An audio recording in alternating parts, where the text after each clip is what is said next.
موسەنا ئەمین ئەو پەرلەمانتارەی شیعەکانی بەگیر هێناوە.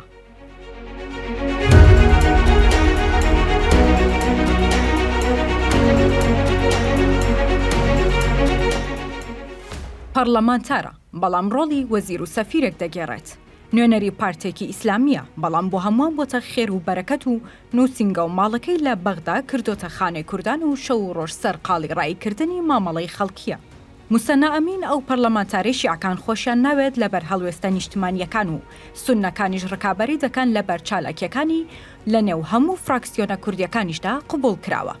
دکتۆر موسەنا لە لیژنەی دەرەوەی پەرلەمان کار و چالاکیەکانی هێندە زۆرن کە هەمووان وا دەزانن لیژنەکە تەنها پێک هاتووە لەو و هەموو ڕۆژێک لەگەڵ سەفیر و باڵوێزێکی عێراق بۆ چارەسەری گرفتی خەڵکی لە پەیوەندیدایە. لە ماوەی 2 ساڵی ڕابردوودا توانیوێتی لانیکەم گرفتی 12 گروپی جیاوازی کورد لە دەرەوەی وڵات چارەسەر بکات و ببێتە خێر و بەرەکەت بۆ ئەو کوردانەی لە کاتی چوونیان بۆ ئەوروپا لە وڵاتە جیاوازەکان گیر دەخۆن. موسەنا ئەمین لەبەر زەرورەتی کاروبارە هەڵپێسەردراوەکانی کورد لە بەغداد بەم دوایانە بڕیاری داوە خۆی بۆ پۆستی سەرۆکایەتی کۆمار کاندید بکات و بۆ ئەوەش هەم پلانی هەیە کە هەڵوێستی ئۆپۆزیسیۆن یەک بخات و هەمیش پۆستەکە لەو زەلکاوە دەربهێنێت کە تێی کەوتووە و چەندان خولا کورد نەیتوانیوێتی یەک سوود و قازانجی لێ ببینێت.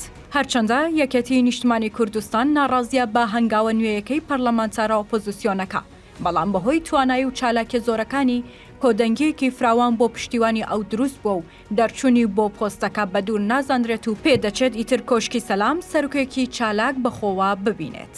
موسەنا ئەمین لە ماوەی کاری پەرلەمانتاری جگەل لە ڕایکردنی کاروباری خەڵک لە دەرەوە توانیوێتی گرفتی سەدام بازرگان و فەرمانبەر لە بەغدا لەگەڵ وەزارەتە پەیوەندیدارەکان چارەسەر بکات و ماهیەتێک بۆ کاری پەرلەمانتاری بگێڕێتەوە و وا بکات کە ئیدی خەڵک ئومێدیان هەبێت پەرلەمان سەنگەرێکی باشی بەرگریە لە مافەکانیان.